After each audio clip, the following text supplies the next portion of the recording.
Hello again, YouTubers. This is Syphon Ball, and it is Sunday, June 15th, 2014, and I've got another batch of games for you, so let's get right to it. Alright, first up, I have just this quick pack-in game. It's NCAA Football 2005 and Topspin. I bought this for $1. This was on sale for $1. All yellow tags were this week, and the reason I got this, I probably won't get much play of it except for Topspin. You know, I do like tennis games, but the reason I got this is because I have that boxed Xbox, and it was supposed to come with this, so getting this would help me complete that. I also need to get a remote, and then it would be pretty much complete the way it should be. But yeah. That should be fun, at least. At least the tennis game should be fun. I'm not so big on NCAA football games, but I might give it a shot. Alright, let's kick it right off with a batch of games here and utilities for PC. $1.99, not a bad deal at all for all this, although I'm probably not going to use most of this. But let's open it up and see what's inside.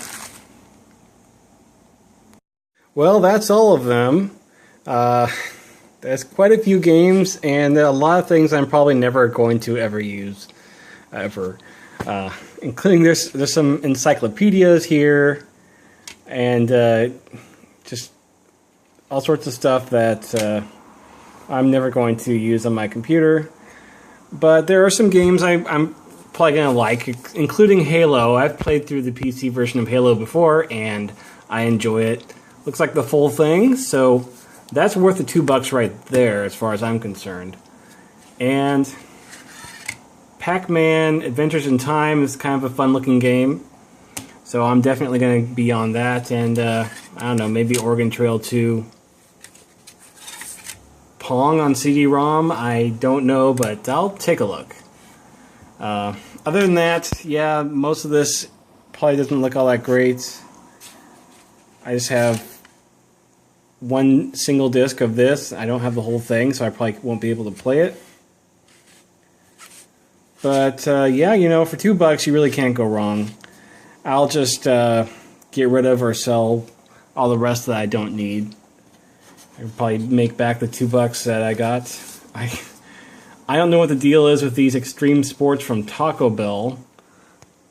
That's pretty bad, but okay. I'll take them. All 4 discs. I have no idea. But, yeah. Now, you'll excuse me if I don't do any gameplay footage of all these. I am probably not going to get much out of them. Oh yeah, there's a Pokemon Gotta Make 'em All Project Studio thing.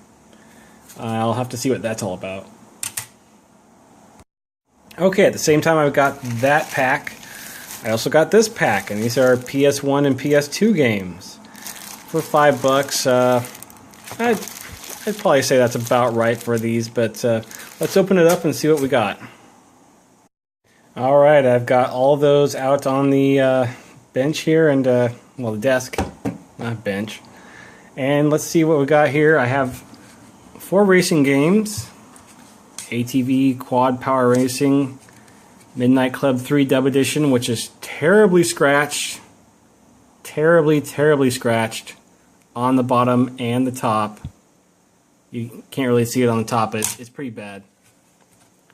GT4, which I don't think I had, so hey, pretty scratched too, but that's not quite as bad. And Need for Speed Underground 2. And I got a few war games, Airborne Troops,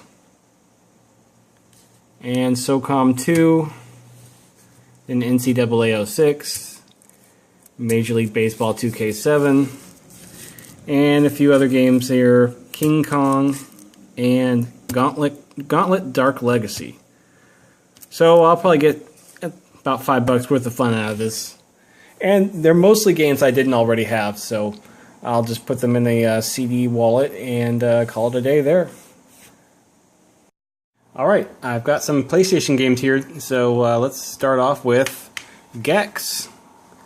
Yeah, the first Gex game which originally came out for the 3DO, and this is a PlayStation port. And you know what? This is a pretty fun little game. Gex is voiced by Dana Gould, and he fights all sorts of B-movie things like Gamera and other things. It's just a nice side-scrolling platformer. Not much to say. I really haven't dived into it too deeply, but what I've played of it, you know, it's just classic platforming game fun, and I really have no complaints so far.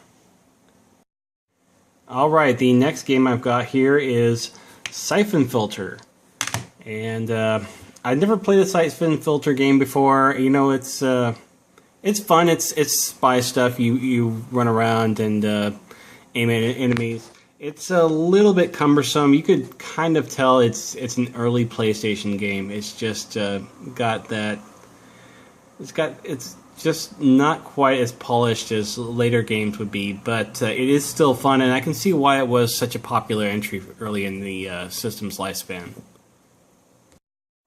Alright, and the last game I've got is Forsaken, and I have played some of this game, and you know, really the only thing that's Forsaken so far is my $3 that I spent on the game. I'm trying to play it, but it's really kind of difficult to maneuver your ship and blast other enemy ships. It's something I'm going to have to get used to.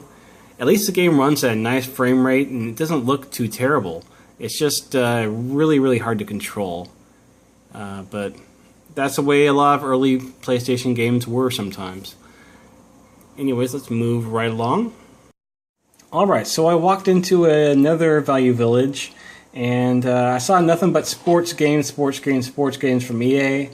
But one stood out for me, and that is Burnout Dominator. And I gotta be honest, I didn't even know there was a Burnout Dominator for the PS2. I knew that there was a couple of... There's a PSP game and a DS game, but I did not know there was one of those for the PS2, a fifth game for the PS2, so that's kind of nice. I hear this one does not have crash mode though, so that's going to be unfortunate.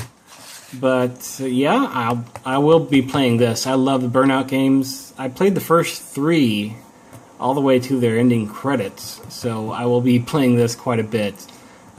There's fun, spectacular crashes. Too bad there's no crash mode, but you know what? I'll just deal with it. I am going to be playing this. I know that for certain. Okay, and finally, my GameCube game of the week is Eternal Darkness: Sanity's Requiem. And I used to own this game a long time ago, but then I sold it. You know, I needed the money to buy newer games, and I really regretted selling it, so I'm glad to have it back. If you don't know about this game, you should give it a shot. It's a great game. You play as multiple characters, although it's all tied together in the end by one single character. And it's very Lovecraft inspired. I don't really know how else to describe it. The game's got all sorts of interesting ideas, like the sanity meter, where if your sanity meter goes out, all hell breaks loose. You start hallucinating things, and the game starts playing tricks on you. And some of them are very mean tricks, like pretending to erase your save files, or showing you a whole bunch of items to pick up, and then snapping back and having that be just a illusion. But it's great fun, and I'll be playing through it again eventually here. I played through it twice back in the day, and I never got to that full ending that the third playthrough gives you, but I might give it a shot once more here. Okay, and what a couple of weeks I've had at Value Village. First I got a PC Engine lot, and then I got those 2 Dreamcast controllers, and now I got these signs. Yes. Video game store marquees, I guess. And it's not just this one. I got 3 of them. So I'll show you this. Okay, the first one is Game Boy Advance, and it's kind of a nice, mostly plastic sign. It's in pretty good shape too. And the one underneath it is Game Boy Color. And this one's pretty good too. It's in great condition. It's pretty light. It's like cardboard, but it's in great condition.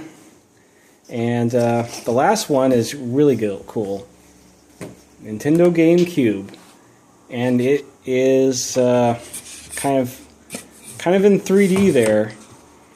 And yeah, these were all at Value Village. I was very, very surprised to see that. And each one was marked at $10, but I got them with a 30% off coupon, so altogether it cost me $21. And I'm going to put this right above my GameCube in my room, so that's going to be pretty cool. Anyways, thanks for watching this week. I hope to have more games for you next week, and I hope not to overspend again. I spent a little bit more than I wanted to this week, but it wasn't too bad.